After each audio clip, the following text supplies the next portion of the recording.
मैं राजेश कुमार झारखंड के धनबाद शहर से। भारत के प्रधानमंत्री मोदी जी से हमें कुछ कहना है। सुना है कि रेलवे का भी प्राइवेटाइजेशन होने ही वाला है। आपने एक डिपार्टमेंट खोल रखा है जिसका नाम है department of investment and public asset management, जिसका शॉर्ट फॉर्म दीपम है, जिसके तहत 1.05 करोड़ रुपया प्राप्त करना आपका लक्ष्य है।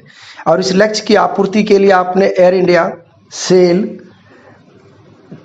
पवन हंस, बीपीसीएल में विनिवेश की प्रक्रिया को आरंभ कर दिया है। और इसके दायरे में आपने रेलवे को लाया है।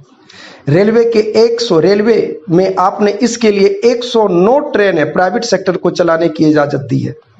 और 50 स्टेशन हिंदुस्तान के जो हैं वो आप प्राइवेट सेक्टर के हाथों में दे दिया। माननीय मोदी जी, आप रेल को विनिवेश के दायरे से दूर रखें। ये भारत की आत्मा है, ये सांस्कृतिक मूल्यों को परिवहन करने का सबसे बड़ा साधन है। ये सामाजिक एकता को बनाता है मोदी जी, ये छुआछूत को भी दूर करता है। जहाँ समाज के हर तबके के लोग एक ही बोगी में सफर करते हैं। आप बात को समझिए मोदी जी, आग्रह है आपसे। ये जिस प्राइवेट सेक्टर के हाथों में आपने 109 ट्रेन दिए हैं वो पूंजीपति वर्ग के लोग हैं मोदी जी। सामान्य जनता कोई ट्रेन नहीं खरीद सकती। ये स्पष्ट है, ये पब्लिक है, ये सब जानती है। धीरे धीरे उस तबके के लोग प्राइम टाइम ले लेंगे, वो लाभ में चले जाएंगे और वहीं सरकारी सेक्टर फिर से घाटे में आएगा। और इस घाटे से उभरने का एक आसान तरीका है कि फिर से उसको प्राइवेटाइजेशन कर दो। और ऐसे बिकते बिकते पूरा ट्रेन ही बिक जाएगा और ट्रेन अंततः प्राइवेट हो जाएगा। कम से कम कुछ तो विरासत में हम लोगों के लिए भी छोड़िए, ताकि हम लोग भी यह कह सकें कि ये बेटे ये राष्ट्रीय धरोहर है। और बिहार, झारखंड, उत्तर प्रदेश, इसमें समाज के एक ऐसे प्रतियोगी वर्ग हैं जो समाज के निम्न नहीं निम्नतम तबके से आते हैं मोदी जी।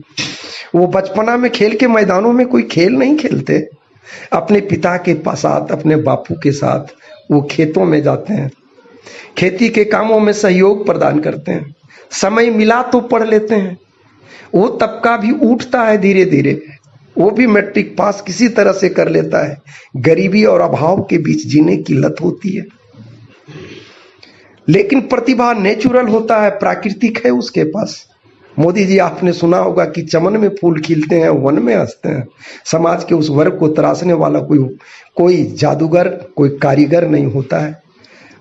जवानी के दहलीज पर कदम रखने के बाद जब कैरियर की समस्या आती है तो दो ही विकल्प बच जाता है।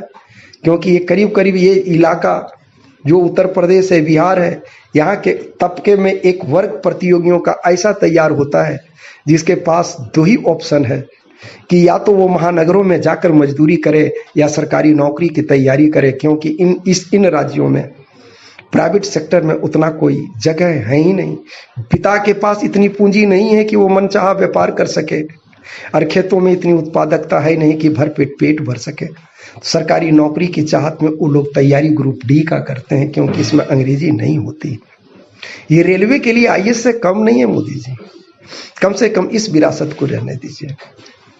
ये वो तबका है जिसने आपके लिए संघर्ष किया, न सिर्फ स्वयं वोट दिया बल्कि अपने पूरी परिवार को, अपने मोहल्ले को समझाया बुझाया और भारी मतों से जिताया। उसको इनाम में ये मत दीजिए मोदी जी। आपके पास बड़े और कड़े निर्णय लेने की क्षमता है, आप दूरदर्शी हो, ये सच है।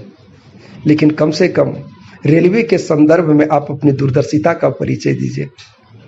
कभी भी प्रतियोगियों ने यह नहीं कहा कि हर एक प्रतियोगी को, तैयारी करने वाले को सरकारी नौकरी दो। कहना महज इतना सा है कि रेलवे में जो वैकेंसियां आप एक मुश्त 60,000 70,000 निकालते हो, उसको सालाना सिस्टम से 5,000 10,000 ही निकालें।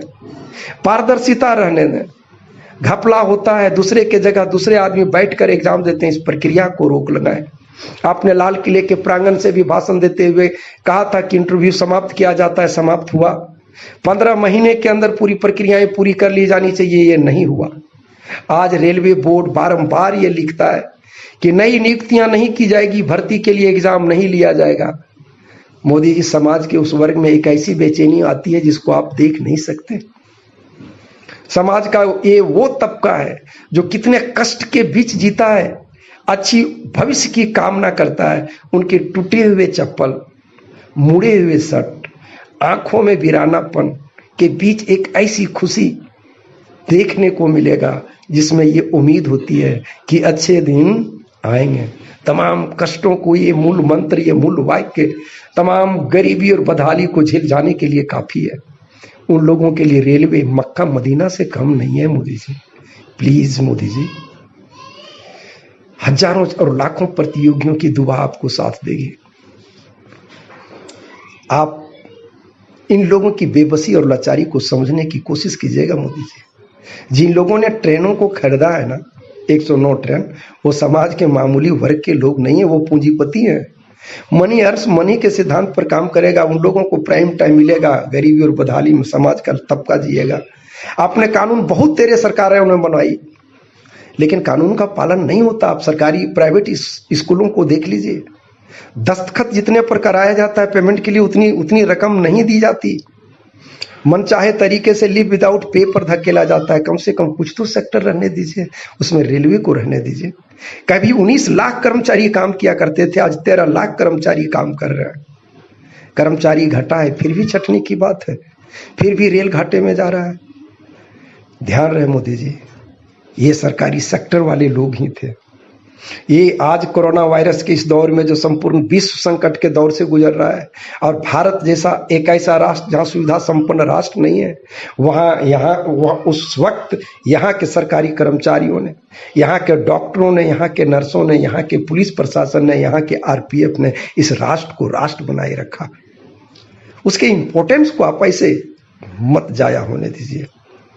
बड़े पूंजीपति लोगों की बात ही कुछ निराली होती है। मोदी जी, रामधारी सिंह दिनकर की ये उक्ति सुना होगा आपने कि पीने वाले ऊपर ऊपर ही पी जाते हैं, कहते हैं ऐसे ही जीते हैं जो जीने वाले होते हैं। उन लोगों के हवाले समाज के दिनहीन तबके को मत कीजिए, रहने दीजिए कुछ सेक्टर। नहीं, आपसे ये गुजारिश करना है हम लोगों को कि हर तबके को आप नौकरी दे दो, सरकारी नौकरी दे दो। कहना इतना सा है कि संपूर्णतः सरकारी रखो और नियमित वैकेंसी निकालिए, 100 सीट ही निकालिए, नियमित निकालिए, पारदर्शी तरीके से लीजिए, लेकिन सरकारी ही रहने दीजिए। इसका अपना एक महत्व है। मोदी जी, विशेष मैं क्या बोलूं, सारी शक्ति का केंद्र बिंदु आप हैं, सत्ता आपके हाथ है। मैं नहीं चाहता, या आप भी नहीं चाहते होंगे कि समाज का कोई तबका आपकी नीतियों से दुखी हो, लेकिन ये सच है कि शांत तालाब में आपने कंकड़ मार ही दिया है। हलचलें हैं मोदी जी, हलचलें है, और ये कहीं सुनामी का रूप ना ले ले। आज लोग अपनों से डर रहे हैं मोदी जी, और भाई आपसे भी है इसी बात का, क्योंकि जिस तेजी से विनिवेश के नाम पर पूंजी कलेक्ट करने की रणनीति बनाई जा रही है, और इसमें हाथ आपने रेल पर डाल ही दिया, और आप बड़े और कड़े निर्णय के लिए माहिर हैं, तो कहीं ना कहीं एक आशंका आती है कि गरीबों के मुंह से निवाला छीना जाएगा, लात और प्रहार पेट पर पड़ेगी। क्योंकि जिस उम्मीद के साथ ये सूनी और वीरानी आंखें अनंत भविष्य के सपने लिए तमाम कष्टों को सह रहे हैं, शायद वो उम्मीदें टूटेगी, कहीं परिणाम भयावह ना हो।